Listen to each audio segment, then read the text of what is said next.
বিসমিল্লাহির রহমানির রহিম। কর্ণফুলী সরকারি কলেজ কাপ্তাই রাঙামাটি এর B.S.S অর্থাৎ স্নাতক শ্রেণীর তৃতীয় বর্ষের শিক্ষার্থীবৃন্দ, কেমন আছো তোমরা? আশা করছি সকলে ভালো আছো, নিরাপদে আছো। আমি সুলতানা রাজিয়া, প্রভাষক, সমাজবিজ্ঞান বিভাগ, কর্ণফুলী কলেজ। আজ আমি তোমাদের সমাজবিজ্ঞান পঞ্চম পত্র থেকে তোমাদের সাথে আলোচনা করব।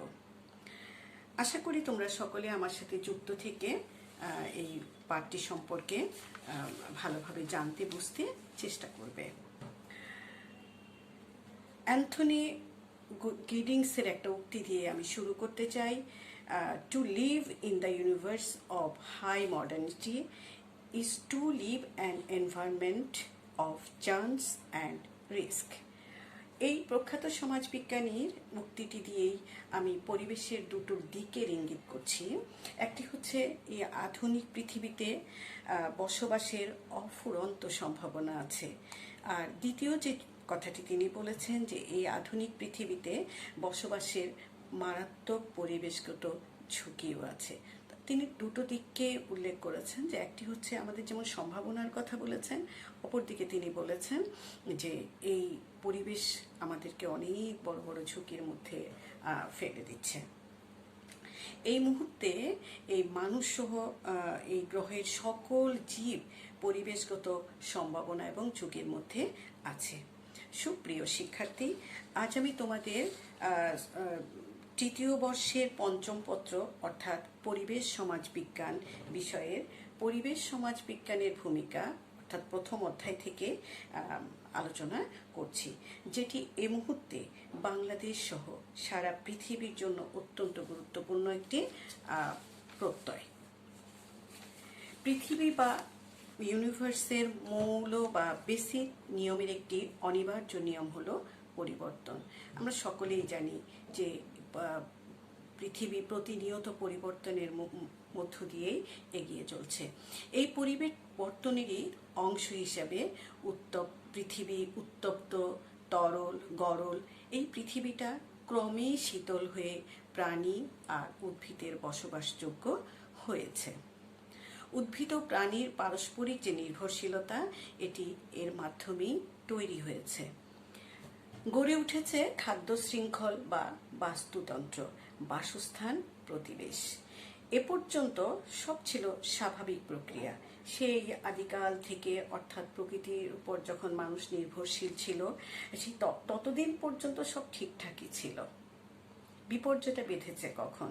বিপর্যয়টা বেঁধেছে তখনই যখন কালক্রমে মানুষ জ্ঞান বিজ্ঞানের উৎকর্ষতা মানুষ অর্জন করতে শুরু করলো, এবং যখন মানুষ প্রকৃতিকে নিজের বশে আনতে চেষ্টা করলো। এর আগে পর্যন্ত মানুষই প্রকৃতির বশীভূত ছিল, অর্থাৎ প্রকৃতি তাকে যেমন চালিয়েছে সে তেমন চলেছে। তোমরা আদিম সমাজগুলোর কথা যখন আমরা আলোচনা করেছি, তোমাদের আদিম সমাজগুলোর কথা তোমরা ভাবো, তখন তোমরা দেখেছো যে কিভাবে মানুষ প্রকৃতির উপর নির্ভরশীল ছিল, অর্থাৎ খাদ্যের জন্য সে ওই সংগ্রহ নির্ভর ছিল, অর্থাৎ প্রকৃতিতে যখন যা পেত তাই খেয়ে সে জীবিকা নির্বাহ বেঁচে থাকতো। ঘর বাড়ি সে বানাতে জানতো না, গাছের ডাল, মাটির পাহাড়ের গুহা, এগুলোই ছিল তার বসবাসের জায়গা। অর্থাৎ সে নিজে কিছুই করতে পারতো না। প্রকৃতি তাকে যেমন চালাতো, প্রকৃতি তার বেঁচে থাকার ব্যবস্থা করলে বেঁচে থাকতো, আর প্রকৃতির সাথে সে যখন পেরে উঠতো না, সেখানে মারা পড়তো। কিন্তু যখন সে প্রকৃতিকে তার বশীভূত করবার চেষ্টা করতে শুরু করেছে জ্ঞান বিজ্ঞানের আবিষ্কারের ফলে, তখন থেকে শুরু হলো সে প্রকৃতির যে বিপর্যয় সেটি। এবং সে নানাভাবে প্রকৃতির উপর নানা পরীক্ষা নিরীক্ষার মধ্য দিয়ে প্রকৃতিকে সে নিয়ন্ত্রণ করবার চেষ্টা করেছে, এবং প্রকৃতির যে স্বাভাবিক বিন্যাসটি আছে, প্রকৃতির স্বাভাবিক যে যে নিয়মটি আছে, সেটিকে সে ধ্বংস হতে লাগলো যখন মানুষ প্রকৃতিকে তার বশীভূত করার চেষ্টা করতে লাগলো। মানুষ যতই আধুনিক জীবনের স্বাদ পেতে মরিয়া হয়ে উঠতে লাগলো, পরিবেশকে নিয়ে সে দাঁড় করালো একেবারে বিপর্যয়ের চরম প্রান্তে। শুরু হয় শিল্পায়ন ও নগরায়নের মহোৎসব, প্রবৃদ্ধি অর্জনের মহাপ্রতিযোগিতা। আসতে থাকে উন্নয়নের অসংখ্য মডেল, খালি হতে থাকে মাটির উপর মাটির নিচের সম্পদসমূহ। অবশেষে টেকসই উন্নয়নের ধারণার যে উন্মেষ, এই সকল ধারণার উপযুক্ত ক্ষেত্র হিসেবে 1960 থেকে 70-এর দশকে মানুষের সামাজিক জীবন এবং পরিবেশ পরিবর্তন জনিত একটি যে এই পরিবেশ যে পরিবর্তন হচ্ছে, এটার জন্য এই যে পরিবেশ যে বিপর্যয়ের মুখে পড়ছে, এটা নিয়ে তখন সব পরিবেশ বিজ্ঞানীরা নানান ভাবনা চিন্তা করতে শুরু করলেন এবং শুরু হয়ে গেল এটা ভাবতে শুরু করলো যে এটার জন্য এই যে বিপর্যয়ের মোকাবেলা করার জন্য আমাদের যে জ্ঞানের প্রয়োজন, সেই জ্ঞানটির জন্যই একটি আলাদা বিজ্ঞানের চিন্তা ভাবনা করতে শুরু করলেন এবং এরই ফলশ্রুতি হিসেবে জন্ম হলো সমাজবিজ্ঞানের একটি উপশাখা, যেটিকে পরিবেশ সমাজবিজ্ঞান বলে অভিহিত করা হয়। সুপ্রিয় শিক্ষার্থী, এই যে পরিবেশের জন্য যে বিজ্ঞানটির প্রয়োজনীয়তা পরিবেশ বিজ্ঞানীরা অনুভব করলেন, সেই বিজ্ঞানটি পরিবেশ সমাজবিজ্ঞান, এটি আমরা আমাদের পাস কোর্সের B.S.S ক্লাসের জন্য আমরা আমাদের 3 বছর মেয়াদী 6টি কোর্সের পঞ্চম কোর্স হিসেবে আমরা এটিকে অধ্যয়ন করব। এটি সমাজবিজ্ঞানের একটি বিশেষায়িত এবং নবীন একটি শাখা। 1970 সালের দিকে রিলে ডানলোপ এবং উইলিয়াম আর কটন এদের প্রচেষ্টায় এটি একটি স্বতন্ত্র বিজ্ঞান হিসেবে প্রতিষ্ঠা লাভ করতে শুরু করে। উৎপত্তিগত অর্থে পরিবেশ সমাজ বিজ্ঞান বা এনভায়রনমেন্টাল সোশিয়োলজি গঠিত হয়েছে এনভায়ার অ্যান্ড সোশিও, এই দুটো শব্দের সমন্বয়ে। মূলত সোশিওলজির মূল আলোচ্য বিষয় মানুষের সামাজিক আচরণ আর পরিবেশের যে আচরণ, মানে মানুষ তার পরিবেশের সাথে কি ধরনের আচরণ করবে একজন সামাজিক মানুষ হিসেবে, কারণ সে তো তার সমাজটা কি, তার পরিবেশকে নিয়েই তার সমাজ, তাই না? সেটার সাথে সে কি ধরনের আচরণ করছে, পরিবেশকে যেমনি পরিবেশের কাছ থেকে সে পাচ্ছে, পরিবেশকে সে কিভাবে সংরক্ষণ করছে, পরিবেশের প্রতি সে কতটা মমত্ববোধ দেখাচ্ছে, এই বিষয়গুলোই হচ্ছে মূলত পরিবেশ সমাজবিজ্ঞানের আলোচ্য বিষয়। অর্থাৎ তার সারাউন্ডিংস যে বিষয়গুলো আছে, তার গাছপালা, বায়ু, জলবায়ু, নদী নালা, খাল বিল, এগুলো নিয়েই তো আসলে পরিবেশ, তাই না? তো এই যে তার উপাদানগুলো তার আশপাশে ছড়িয়ে আছে, সেটার সাথে তার আচরণটা কেমন হবে, এই বিষয়টাই মূলত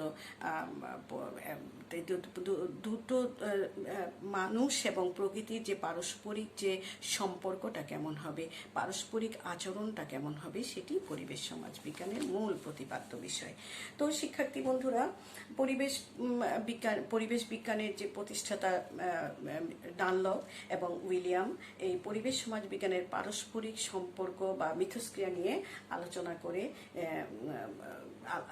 করে তারা যে সংজ্ঞাটি প্রদান করেছেন, সেটি হচ্ছে যে পরিবেশ এবং মানুষের যে পারস্পরিক মিথস্ক্রিয়া। আমি বলেছিলাম যে মিথস্ক্রিয়া জিনিসটা কি, যে পরিবেশ এবং মানুষ পারস্পরিক যে আচরণটা করে, আমরা পরিবেশ থেকে নিচ্ছি, আবার পরিবেশ আমাদেরকে দিচ্ছে। এই যে আমাদের পারস্পরিক যে একটা মিথস্ক্রিয়া আছে, পরিবেশ প্রতি আমাদের কিছু দায়িত্ববোধ আছে, এই যে আমাদের পারস্পরিক সম্পর্ক, এই সম্পর্ক নিয়ে যে বিজ্ঞান আলোচনা করে, সেটি হচ্ছে পরিবেশ সমাজবিজ্ঞান। তাদের মতে পরিবেশ সমাজবিজ্ঞান মানুষ সহ অন্যান্য প্রাণী, ভূমি, পানি, বাতাস, অর্থাৎ আমাদের পরিবেশে যা কিছু আছে, নদী নালা, খাল বিল, আমাদের জলবায়ু, সব কিছু, যে এদের মধ্যে যে একটা আন্তঃসম্পর্ক, এই বিষয় নিয়ে যে সম্প্রদায় গড়ে উঠেছে, যারা একত্রে এক ধরনের সংহতি গড়ে তুলেছে, সেই সংহতিকে আমরা ইকোলজি বলে থাকি। এনভায়রনমেন্ট বা পরিবেশের সমার্থক শব্দ হিসেবে কিন্তু এই ইকোলজি কথাটি ব্যবহৃত হয়েছে। জার্মান সমাজবিজ্ঞানী হেগেল 1969 সালে এই শব্দটি ব্যবহার করেছেন। সুতরাং শিক্ষার্থীবৃন্দ, আমরা মূলত যে বিষয়টি আমরা বুঝাতে চেয়েছি, সেটি হচ্ছে যে পরিবেশ সমাজবিজ্ঞান হচ্ছে যে মানব জাতি এবং মানুষ এবং পরিবেশের মধ্যকার যে আন্তঃসম্পর্ক, যে মিথস্ক্রিয়া, এর ফলশ্রুতিতে এই দুইয়ের যে ফলশ্রুতিতে যে বিজ্ঞানের উন্মেষ, যে বিজ্ঞান, সেটির নামই হচ্ছে পরিবেশ সমাজ বিজ্ঞান। এই কথাটির মধ্যে আমরা এর প্রকৃতি বা বৈশিষ্ট্যগুলোকে আমরা খুঁজে পেতে চেষ্টা করব, যে কি যে এই যে একটি নবীন বিজ্ঞান, এটি যে একটি সমাজবিজ্ঞানের নবীনতম শাখা, ইতোমধ্যে এটি অনেকগুলো বৈশিষ্ট্য অর্জন করে ফেলেছে, যার ভিত্তিতে পরিবেশ সমাজবিজ্ঞানের প্রকৃতিও গড়ে উঠেছে। প্রকৃতি কি? আমরা একজন মানুষের প্রকৃতি বলতে তার স্বভাবটাকে বুঝে থাকি, ঠিক তেমনি পরিবেশ সমাজবিজ্ঞানেরও কিছু প্রকৃতিগত বৈশিষ্ট্য গড়ে উঠেছে। অর্থাৎ সে কি, সে কেমন, কি তার কাজগুলো কি, সে কি কাজ, কি দায়িত্ব, সে কি করে আমাদের জন্য, আমরা তার প্রতি কি কতটুকু আচরণের দিক থেকে কতটুকু আমরা আমাদের ভূমিকা পালন করি, ইত্যাদি বিষয়গুলোই হচ্ছে পরিবেশ সমাজবিজ্ঞানের প্রকৃতি বা বৈশিষ্ট্য। আসো আমরা এগুলো একটু বিস্তারিত আলোচনা করতে চেষ্টা করি। প্রথমত, এটি বিজ্ঞানের কোনো শাখা নয়, বরং সমাজ বিজ্ঞানের একটি উপশাখা। 2, এটি পুরোপুরি মূল্যবোধ নিরপেক্ষ বিজ্ঞান নয়, কিছুটা আদর্শিক প্রকৃতির। এটি কোনো প্রায়োগিক বিজ্ঞান নয়, অর্থাৎ আমরা সায়েন্সের বেলায় যেটা দেখি যে একেবারে ল্যাবরেটরিতে একেবারে মাইক্রোস্কোপের নিচে ফেলে একেবারে সঠিক আমরা বিষয়টি জানতে পারি, পরীক্ষার রেজাল্টটি আমরা জানতে পারি। মনে করো একজন, এই যে করোনা ভাইরাস, এটার রক্ত নিয়ে, লালা নিয়ে আমরা যখন মাইক্রোস্কোপের নিচে বা বিভিন্ন পদ্ধতি অনুসরণ করে পরীক্ষা করি, আমরা এটার একটি সঠিক রেজাল্ট পাই যে লোকটি হয় করোনা পজিটিভ অথবা করোনা নেগেটিভ। কিন্তু যেহেতু এটি সমাজবিজ্ঞানের একটি শাখা, এই জন্য এটাকে আমরা কখনোই প্রায়োগিক কোনো বিজ্ঞান বলতে পারবো না, বরঞ্চ সমাজবিজ্ঞানের একটি শাখা বলতে পারবো। পরবর্তী যে এর বৈশিষ্ট্য, সেটি হচ্ছে এটি একটি যৌক্তিক বিজ্ঞান, অর্থাৎ যুক্তির মধ্য দিয়ে এটি আমাদের মানবাচরণ, পরিবেশের সাথে মানবাচরণ কেমন হবে, এটি অত্যন্ত যৌক্তিকভাবে উপস্থাপন করে থাকে। এরপরে যেটি আমরা দেখব যে এখনো পর্যন্ত এটি একটি উন্নয়নশীল বিজ্ঞান, অর্থাৎ এই বিজ্ঞানের এটা যেহেতু আমি আবারও বারে বারে বলেছি এটি একটি নবীনতম বিজ্ঞান, সেহেতু এটি সবেমাত্র ডেভেলপ করে চলছে এবং এটা দিনে দিনে আমরা হয়তো এর আরও সমৃদ্ধ এবং পরিপক্ক একটি রূপ দেখতে পাবো। এই অপর যে বৈশিষ্ট্য, সেটি হচ্ছে এটি স্থানীয় ও বৈশ্বিক পর্যায়ে কাজ করে, অর্থাৎ পরিবেশ সমাজ বিজ্ঞান আমার বাংলাদেশের বা আমার গ্রামের অথবা আমার একটা জেলার, অথবা যেমন আমাদের যে পাহাড়ি একটা অঞ্চল, এখানের পরিবেশ নিয়ে কাজ করা, কিংবা হাওড় বাওড় অঞ্চলের পরিবেশ নিয়ে কাজ করা, কিংবা তোমার খুব উষ্ণতম মরুভূমি নিয়ে কাজ করা, এরকম সেটি স্থানীয় থেকে বৈশ্বিক পর্যন্ত বিস্তারিতভাবে কাজ করে। পরিবেশ সমাজ বিজ্ঞানের আরেকটি বৈশিষ্ট্য হচ্ছে এটি পরিবেশগত সমস্যার কারণকে চিহ্নিত করে এবং কারণকে চিহ্নিত করে সেটির সমাধানের দিকে ইঙ্গিত করে। অর্থাৎ আমরা একটা রোগ হলে আমরা ডক্টরের কাছে যাই, ডক্টর আমার রোগটিকে চিহ্নিত করেন এবং করতে পারলে তিনি আমার চিকিৎসা দেন। ঠিক অনুরূপভাবে আমরা পরিবেশ সমাজ বিজ্ঞান একটি পরিবেশ বিপর্যয়ের কারণটিকে চিহ্নিত করেন এবং পরবর্তীতে সেটির সমাধানের দিক নির্দেশনাও দিয়ে থাকে। পরিবেশ সমাজ বিজ্ঞান এই ভূমিকাটি পালন করে। পরিবেশ সমাজ বিজ্ঞানের অপর আরেকটি বৈশিষ্ট্য সেটি হচ্ছে এটা পরিবেশগত সমস্যার সামাজিক প্রভাবের উপর জোর দেয়। অর্থাৎ পরিবেশ যে কোনো কারণে যদি আমরা পরিবেশ আমাদের কোনো কারণে বিপর্যয় ঘটে, সেটি আমাদের সমাজকে কিভাবে প্রভাবিত করে সেটির উপর জোর দেয়। যেমন আমরা গাছ কাটছি, নির্বিচারে বাংলাদেশের মানুষ আমরা গাছ কেটে যাচ্ছি, কিন্তু যতটা গাছ কাটছি আমরা ততটা গাছ লাগাচ্ছি না। এটা আমার বৈজ্ঞানিক যে সমস্যা, আমার অক্সিজেনের ঘাটতি, এটা একটি সমস্যা, কিন্তু আমার সামাজিক সমস্যাগুলো কি? আমার যতই গাছপালা কমে যাবে, বন কমে যাবে, সাধারণ মানুষের ঘর বাড়ি নির্মাণের উপাদানের ঘাটতি হবে, জীবিকার যে এই কেন্দ্রিক যে জীবিকা পেশাজীবী আছে তাদের কাজের সংকট তৈরি হবে এবং জ্বালানির অভাব আসবে, বা এই প্রাকৃতিক সম্পদকে ব্যবহার করে যে সমস্ত কলকারখানা বা শিল্প কলকারখানা গড়ে উঠছে সেখানে আমার কাঁচামালের ঘাটতি আসবে। এভাবে যে এটি সামাজিক কি প্রভাব ফেলে, অর্থাৎ এই দারিদ্রতার জন্য তখন দায়ী হয়ে যাবে, অথবা আমরা নানান রকম বেকারত্বের ঝামেলায় পড়ে যাব। এই যে একটা সামাজিক প্রভাবের কথাও এটি কিন্তু আলোচনা করে। এরপরে হচ্ছে যে উৎপত্তিগত দিক থেকে এটি সমাজবিজ্ঞানী ছাড়াও ভূগোলবিদ, পরিবেশবিদ নিকটও কিন্তু ঋণী থাকে। অর্থাৎ এটা নিয়ে শুধুমাত্র সমাজবিজ্ঞানীরাই যে এই বিষয়টা নিয়ে যে আলোচনা করেন তা নয়, বরঞ্চ ভূগোলবিদ কিংবা পরিবেশ বিজ্ঞানীরাও এই বিষয়টি নিয়ে ব্যাপক আলোচনা করে। অতএব শিক্ষার্থীবৃন্দ, আমরা আজকের আলোচনা থেকে আমরা যে বিষয়টি বুঝতে পেরেছি সেটি হচ্ছে যে আমরা পরিবেশকে আমাদের আমরা যে মানব জাতি, আমরা পরিবেশ থেকে যেমন আমরা অনেক কিছু নিয়ে থাকি, পরিবেশের প্রতিও আমাদের সেরকম যত্নবান হতে হবে। এটি ছিল আমাদের আজকের আলোচনার মূল প্রতিপাদ্য বিষয়। আগামী ক্লাসে আমি পরিবেশ সমাজ বিজ্ঞানের ভূমিকা নিয়ে বিস্তারিত আলোচনা করব। আশা করি তোমরা সকলে বিষয়টি অনুধাবন করতে পেরেছ, বারে বারে অনুশীলন করবে এবং পড়াশোনার মধ্যেই থাকবে, কারণ পড়ালেখার বিকল্প কিছু নেই।